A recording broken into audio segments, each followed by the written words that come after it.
Hello, today's date is April 9th, 2018. My name is Danielle Carney and I will be interviewing U.S. Navy veteran Patrick Trainor as a part of the Salem State Oral History Project. Thanks for coming in today. On your informational biographic form, I saw that you were born in Beverly and went to school in Peabody. Could you tell me a little bit about those experiences? Yeah, I was born in Beverly Hospital, 1990, and I lived in Lynn at the time, and then my parents moved to Peabody. So I've been all around the North Shore, really. How old were you when you moved to Peabody from Lynn? Maybe two. Two. Yeah. So Peabody is where you grew up? Yeah, for the most part. And who did you live with in your immediate family? I lived with my mother and my father until I was 8, and my parents got divorced. And then I lived with my uncle and my mother in West Peabody. Did you grow up with any siblings? Yes, one older brother, Paul. He's 7 years my senior. Oh, did that create an interesting dynamic growing up? I think the older we get, the closer we get. My brother will come hang out. My friends will go to bars in Boston and stuff, and my friends will be talking to my brother, and they'll turn to me and be like, I feel like I'm just talking to you. We're a lot alike. That's nice. Is there anything about your school growing up that you would be able to share? Now I went to Peabody Public Schools. B's and C's. Never did my homework.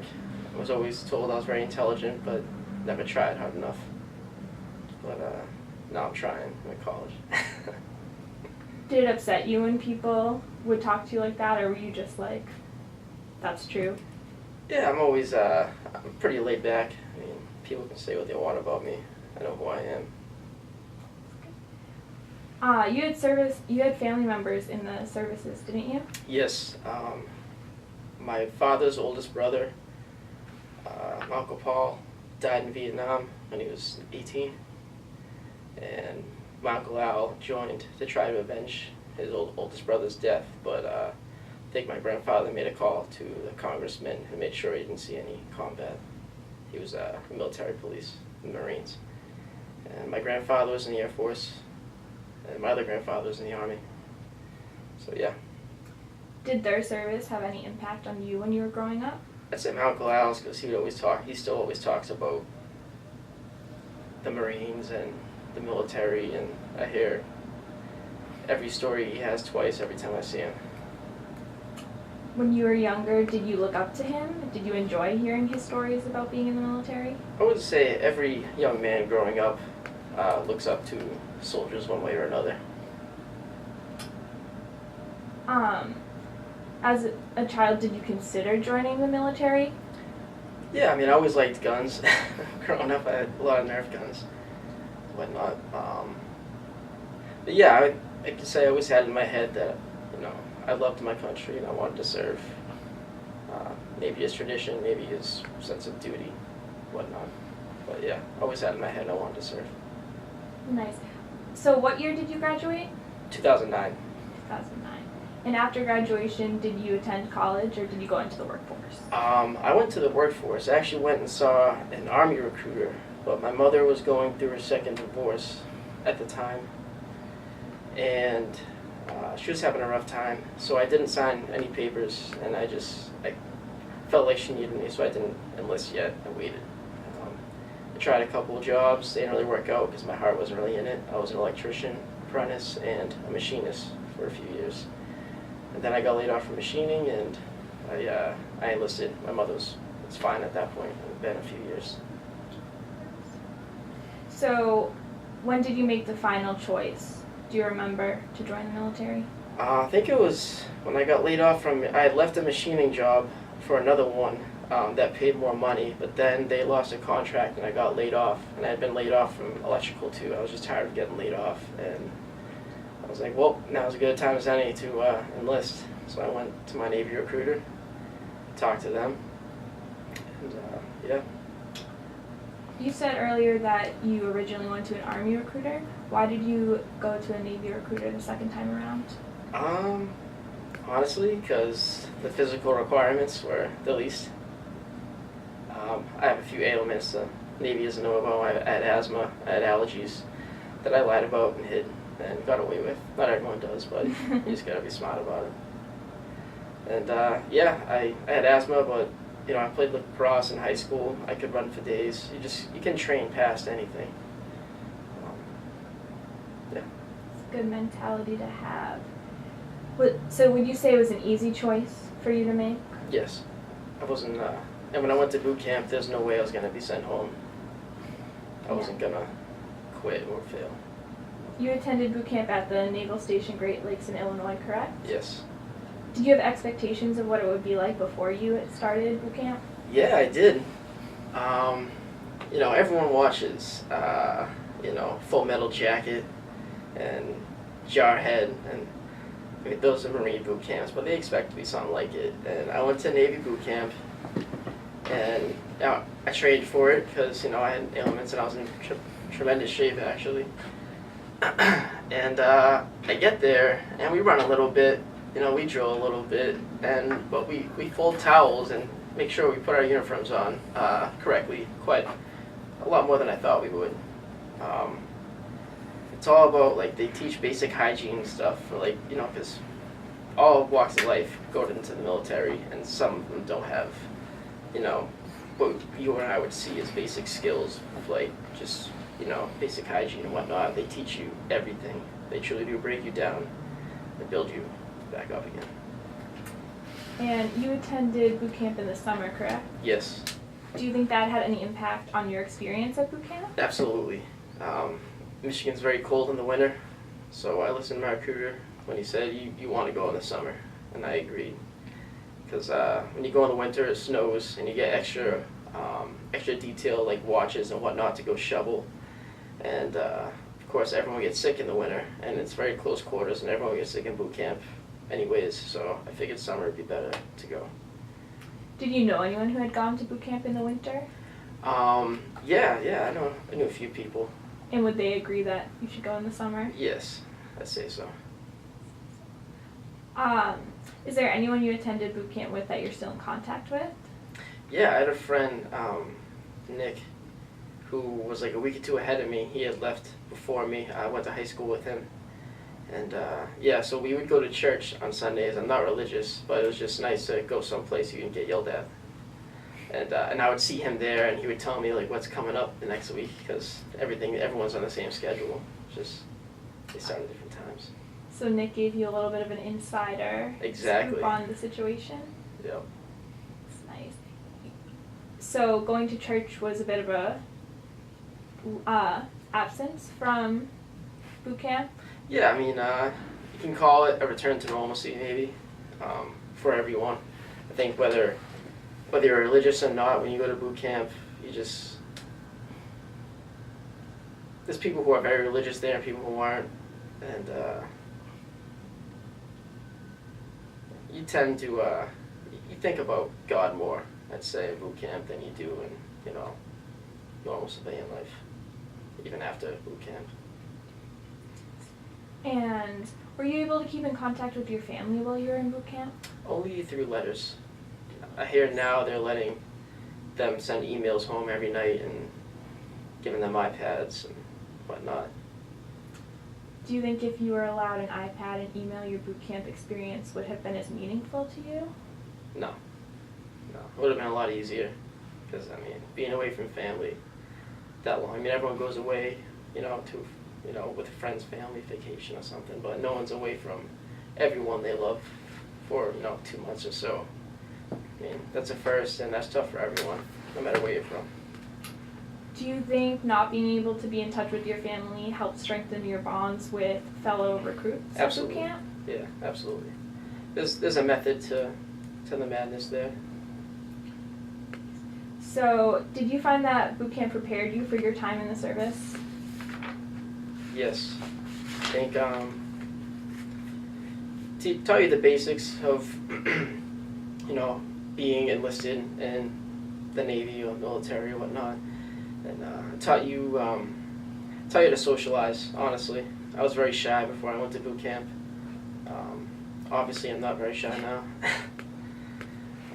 I didn't speak a lot, actually. I had my birthday in boot camp, and I didn't tell anyone until the next day. And someone told our our recruit, like drill sergeants, our recruit commanders. And they asked me why I didn't tell them, and I just told them I was just smart. Did anyone else have their birthday throughout your boot camp experience? No, not to my knowledge. To your knowledge. What do you think might have happened if someone mentioned their birthday during boot camp? They probably would have got, like an extra hour of PT in front of everyone, maybe for every year, a minute for every year they were, something like that. Because that's only like what, around like, so long ago. I mean, it seems like yesterday, but 27 now. I was 23. Yeah, I had turned 24 in boot camp. So, in the military, you worked as an electrician, correct? Yes, an aviation electrician. Did that position include training additionally to boot camp? Yes, I was in A school for 6 to 8 months after boot camp, so almost like between boot camp and my specialized training for my job, I was in training for like almost a year, 10 months. Where did that training take place? Pensacola. And did you have time to go home and see your family between boot camp and your training? I went right to training, and I didn't go home on leave until that Christmas. Did any of your family attend your graduation from boot camp? Yeah, they all came. They were proud of me. Did you guys have time to see each other in between, or was it they saw you graduate and then? They only allowed 2 people to come. My mother and my godfather actually came and saw my graduation, and then I went and had dinner with the family and whatnot. But I had to be back on base to fly out the next morning to Pensacola. How did you feel seeing them for the first time after boot camp? It was great. It was great. I don't remember if I cried or not. A lot of people were crying. I think I was just happy. Nice. So back to your additional training in Pensacola. Were you with other people training for the same job? Yes. Yeah. So they group you. I was with Marines and Navy personnel, and they group you in classes by your rate.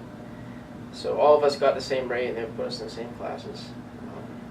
It was funny when you get your job at MEPS or before you go, they just give you a general aviation technician, and then they lined us up and went aviation technician, aviation electrician, technician, electrician. I happened to get electrician. Did you have a leg up on anyone because you had been working as an electrician previously? I think when it came to basic principles of electricity, and that made it easier for me. I was top 5 in my class. I was supposed to work on F-35s, but my orders fell through, and then they didn't have anything for me, so I stayed an extra few weeks, and I got like the leftovers to Virginia. Yeah. I could have been to Hawaii, I could have been to Florida, and I got Virginia. Top 5 is impressive.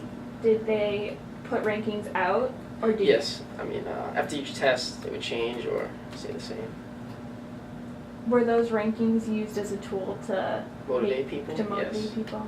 The better you did, the first pick on orders you would have.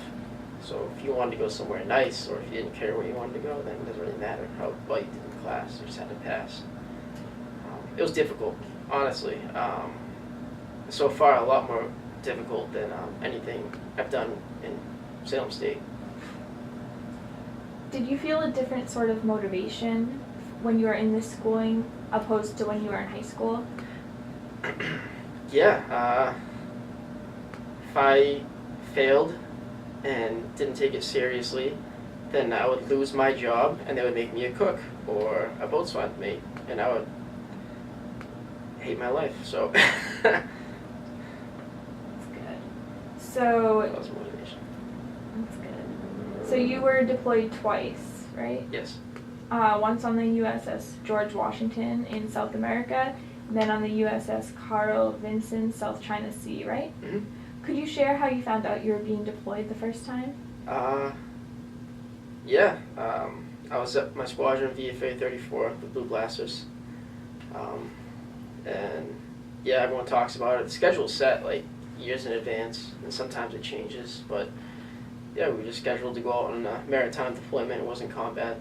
We went around South America. I saw South America. It's beautiful, but it's very impoverished. We went to nice parts, but the port would be like here, and then there'd be like a really, really, really poor part, and then we drive through it to get to the nice part. I was in Lima, Peru, and Chile.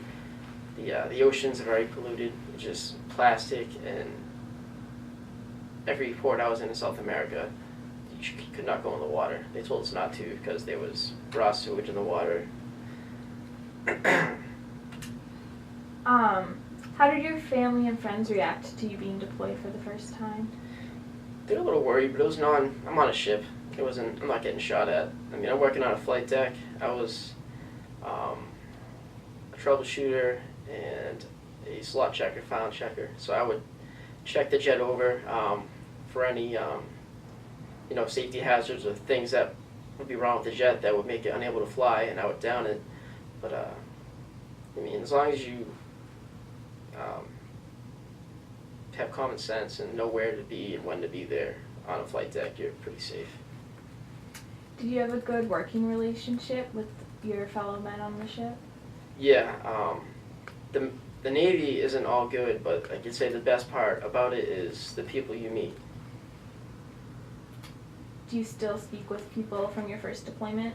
Yes, well, all my friends in my squadron, we had multiple deployments together, some of them. Okay. And yeah, I'm actually in my friend's groom's party. I'm going down for his wedding in June. Oh, that's great. That's great. Could you tell me a little bit about daily life on the ship? Oh yeah, it's very regimented. You work 12-hour days, 7 days a week, no days off. You get in line, they have breakfast, lunch, dinner, and mid-rats, so it's all leftovers and nasty stuff for the night shift. That's like their lunch almost, and dinner would be their breakfast on the night shift, and then breakfast would be their dinner. But breakfast on the ship is the best meal, because how do you mess up breakfast food? It's difficult. They manage sometimes, but it's difficult. You wait in line for everything, showers, laundry. Not everyone is as hygienic as me or my clean friends, so it gets very dirty in the showers, especially when you hit port and everyone loses all their alcohol tolerance and they go out and get hammered and they come back and throw up all over the place. It's really fun walking through a bathroom like that every port call. It never changes. Oh. Yeah, and then you get double dragon that goes around the ship every deployment. It's from the cooks, and people not washing their hands in general, but the cooks mainly not washing their hands and handling food, and you get the double dragon comes out of both ends uncontrollably. Mm-hmm. I never got it because I don't eat chicken wings. I'll never eat chicken wings again because they're hardly ever cooked correctly on the ship. And yeah, I was just very cautious, so thank God I never got double dragon. I did get sick, like flu-like symptoms, boat crud they call it, but I didn't get double dragon, thank God. Goodness. So getting sick on the ship was a frequent.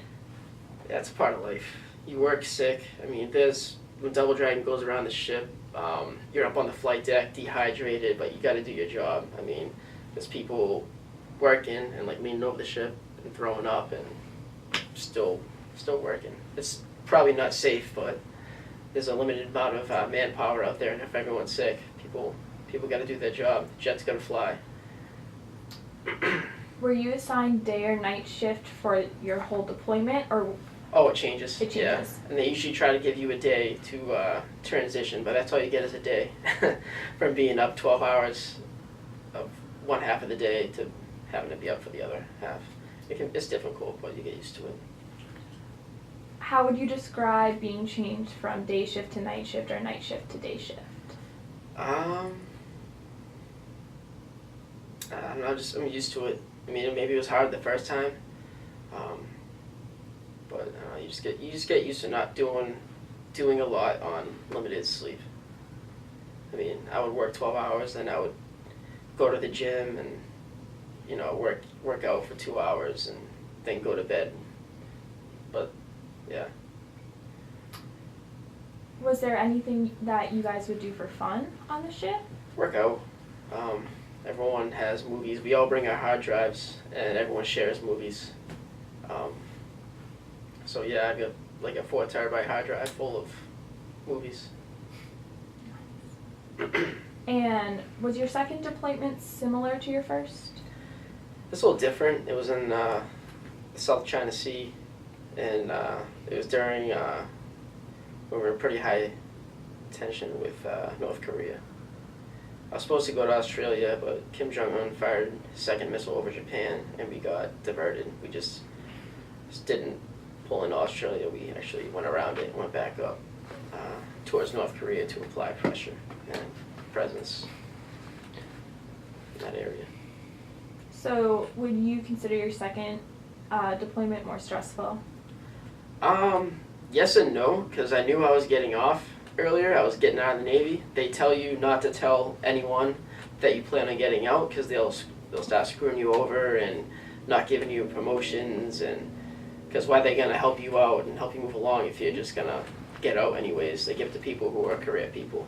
But I was not keeping it a secret. I let everyone know that I was on my way out and going to school, because like enlisted and officers are 2 completely different worlds in the Navy. I know in the Army and Marines it may be a little different, but in the Navy, it's like 2-star hotel, 5-star hotel. That's the best way I can describe it. Was it obvious who was going to be career Navy men and who wasn't, would you say? Yes and no. I mean, people are always changing their minds with different bad and good experiences they have. I just knew that officers got treated so much better than enlisted, and there's no way I was going to stay enlisted. If I wanted to go back in after I finished school, I would go back in as an officer. There's no way I was going to stay in enlisted and be treated like a second-class citizen. Was there any way to move up the ranks to officer from? Yeah, I talked to a few. I work very closely with pilots, and I talked to a few of them that I got pretty friendly with, and they told me to get out because they have programs like Stay 21 and other things where you can apply, put an officer package in while you're enlisted, but it's very competitive and it's very difficult, and they still have that leash on you while you're in college. So I had friends who were actually in the program, Stay 21, and one of them had gotten pulled over on campus and got a DUI, and he lost his commissioning, and they made him go enlisted, and they sent him to my squadron. And I just didn't want that leash on me, well, just in case something. I mean, I'm not gonna allow anything like that to happen, but just in case, because that can screw up your whole life. It just gives you more freedom doing it this way? Exactly. Nice. So in addition to your deployments, you spent time working out of Florida and Virginia, right? Yeah, school in Florida, mainly. I was working in Virginia. Can you tell me a little bit about what your life was like in Virginia? I lived on base until I made E-4. I made that up my first time up. And then I applied for off-base housing, and I got it, and I moved into an apartment with a few of my buddies. And one of my buddies had put a special operations package in, and he was leaving soon, so he left the apartment. And I had another buddy who was getting out, he was leaving, so I had to move. I got out of that apartment, I moved in with my buddy whose wedding I'm going to. I moved into his house with him.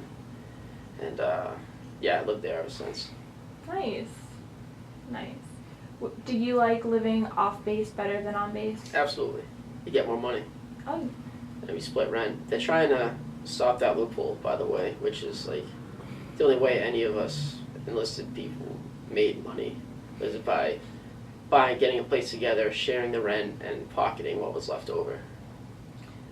Why do you think they're trying to change that? It's just the Navy trying to get nickel and dime you, pretty much. Trying to get more efficient, leaner. But I don't think they should be doing that at the cost of, pay for people serving. Interesting.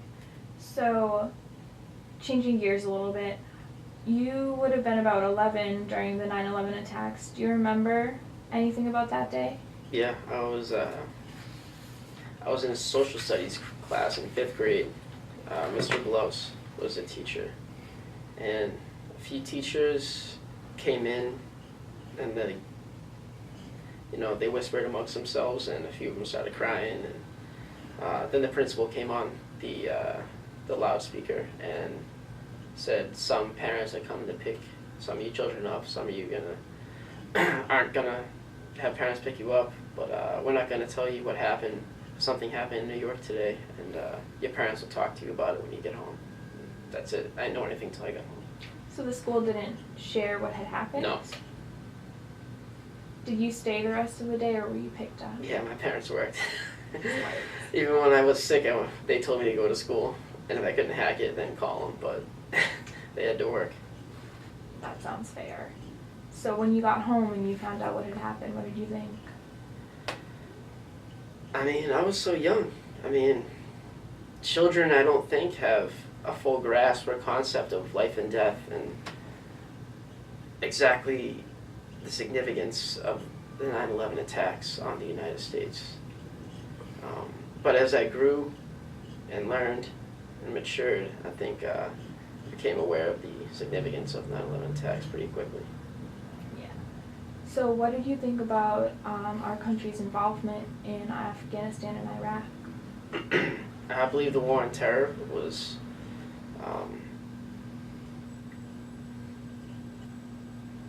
it was moral, it was ethical. I think we had a real reason for being in Afghanistan. Iraq, it could be seen as another story. I mean, there's a whole backstory with Saddam Hussein and George Bush Sr. And I don't know. Maybe going to the Middle East was a mistake as a whole. But I mean, at the time, that was for Colin Powell and President Bush to sort out. Did our involvement with any of those things or the issues that were going on have any impact on your joining the services? Sure. I love my mother, obviously. That's another reason I chose the Navy, because if I chose combat-oriented job, she was upset when I enlisted, but she probably would have went nuts if I had joined the Marines, because my father's oldest brother died in Vietnam in the Marines. So she was always worried about that, me dying in service. So I always have my mother in mind. That's nice. You only get one. You do. So, what did you think were Obama's strengths and weaknesses as a commander-in-chief? You served under him, right? Yes, he was my commander-in-chief.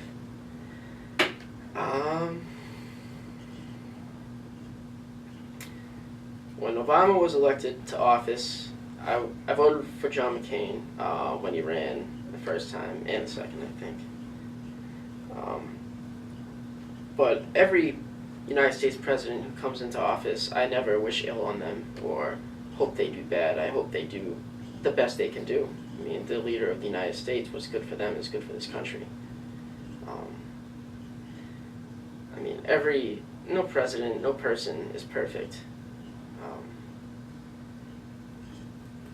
President Bush adopted a different United States when he came in office. President Obama adopted a completely different United States when he came in office, and now President Trump has adopted a different United States. I mean, it's the same job, but you have different tools and you're working on different things. And a little bit on what you were saying about President Trump. Do you think that our military policies have changed much since he's been in office? They have. I mean, President Obama was taking a lot of executive order liberties, and President Trump has. I mean, apparently, when Congress doesn't want to play ball with the president, and we're in a time of conflict, they just drop the executive orders. They just hand them down. But What was the question again? I'm sorry, I keep getting off topic. Oh no, you're doing fine. The question just was, do you think that our military policies have been changing much since Trump's been in office? Yes.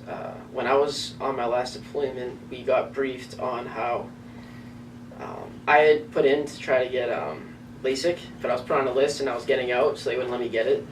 And then we got briefed on you're supposed to get a one-time cosmetic surgery for free when you enlist. It's a good perk. So I tried to get LASIK, it didn't happen. But they were briefing us on how they were going to pay for transgender surgery and give the acquired time off paid for whoever got that surgery, which was, I think, about a year between like recovery and transition. And I just, for them to try to nickel and dime people about rent and paying them for money, and then they're going to pay people for their very expensive surgery and then give them a whole year off while they recover from it, I didn't see how that made money sense. Yeah. And President Trump put a stop to that. I think the United States, I mean, the military is getting more funding now under President Trump. President Obama was cutting funding. We're trying to. Yeah. I mean, too much is put on the president's shoulders. Congress needs to start doing their job, in my opinion. I mean, they keep just giving liberties to presidents and just pushing off responsibility for things. That's what I see. Okay, so you would like Congress to take a more active role? Yeah. Everything's a stalemate in Congress. No one wants to get along. I think, honestly, President Trump has just mentioned it recently, but term limits, I believe. I mean, if you're a career politician, I don't think should be a thing. I think there should always be, like any job, competitiveness. And like these congressmen who have had their districts locked down for 20-something years is ridiculous. There's guys on oxygen masks in Congress still. It's, I mean, they were in Congress when the United States was still struggling with civil rights. I mean, some of these, and I know my grandparents haven't changed much since back then with their ideals on society. I think fresh blood in Congress and term limits would be great strides for the United States. Maybe they should have their test grades posted like you guys did Yeah. in school. Get them moving a little bit. Maybe, yeah. So, when did you make the choice to leave the Navy? After I got laid off, I talked to my mother about going to school again, and she's like, "You didn't try in high school. Why am I gonna pay for you to go to college?" And I was like, "Well, I did electrical school at night when I was an electrician, and I was exhausted, and I slept for most of class because I was up at 4 a.m. every morning, and then in class at 6 until 9 or 10, and then I would go to the gym until almost 1, and then I'd wake up and do it again the next day. And I knew I wasn't going to do night school and work because it's a miserable life. I said I want to get school done with and move on to a career, and she wasn't on board with that, so I took matters into my own hands, and I enlisted. Now I'm in school full time and doing what I originally set out to do. Nice. And how did the military help you transition to civilian life? It taught me responsibility, accountability. I succeed and fail by my actions and my actions alone. Yeah, I think everyone, when things don't go their way, they look for people to blame and point fingers and to make excuses. And anytime something goes wrong with me or my life, the first question I always ask myself is, what could I have done different, or what did I not do? So, yeah, I think accountability is one of the best things it's taught me.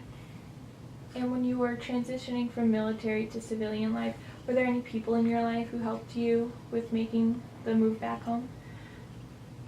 Yeah.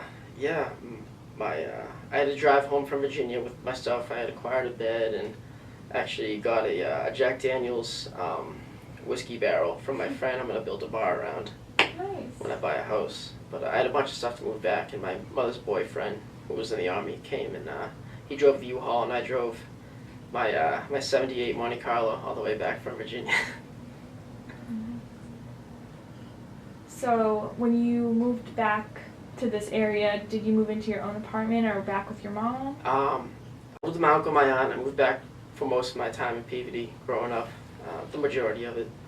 And I moved back in with them. They have a basement that I rent out from them, and it's my home. I'm very comfortable there. Were they happy to have you back? Yeah, absolutely. Yeah, they miss me. I'm free labor. I do the lawn. I shovel, you know.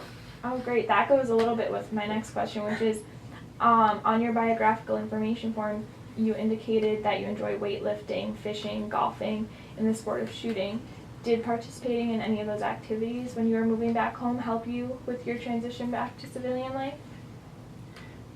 Yeah, I mean, I didn't have a tough transition. I mean, I wasn't in combat zones. I don't have any form of PTSD or anything. It was just a job to me, so I just came home and started working with a friend's moving company and just stayed busy until school started. I still work with a moving company. I just stayed busy.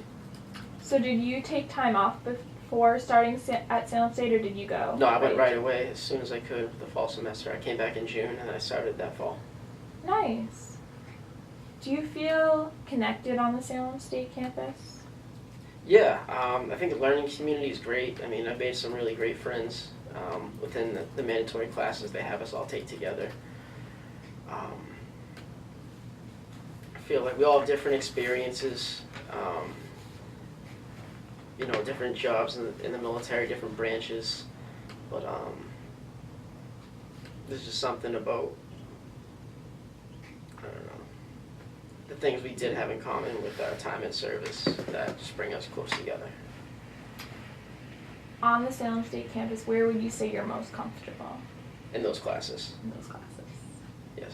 In your Gen Ed classes or your veterans classes? My veteran classes. Veteran classes.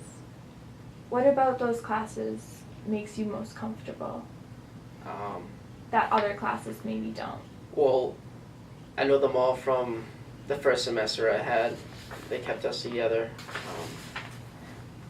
You know, they're like-minded, and they're like my age. So, I mean, I don't feel like Billy Madison when I'm in those classes. So, do you think age is a part of it? Service is part of it? Age, generation. I mean, I love Professor Darian's class, so sometimes I interrupt and talk without raising my hand, but I see some younger kids be very rude and difficult with their professors. And like when I was in my business class, my first semester, business teacher asked, like, what do you like about professors? What can I do to like cater to your needs as students and whatnot? And I answered her in like a formal little essay, and I was like, you don't have to do anything. Like, you have a difficult job to do. You're probably gonna do it to the best of your ability, and it's my job to find a way to, you know, obtain the information and the knowledge and to retain it and just learn it. Like, you don't have to do anything. Just, it's up to me. I don't know. So you find there's a bit of a gap between you and the younger students? I think so. I don't want to get off topic, but I had a debate with a woman who works in middle school, and she's talking about bullying and how terrible it is, how it must be stopped. And I'm like, you're never going to stop bullying. But what you can do is teach kids how to deal with it and constructive, positive ways to deal with it.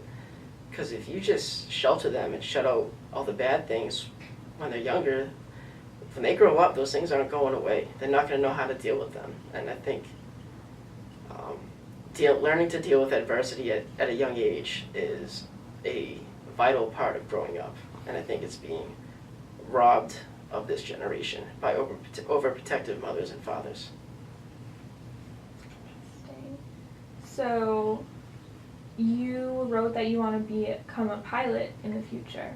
Yes, I started this summer. I'm also doing a pilot program at North Shore.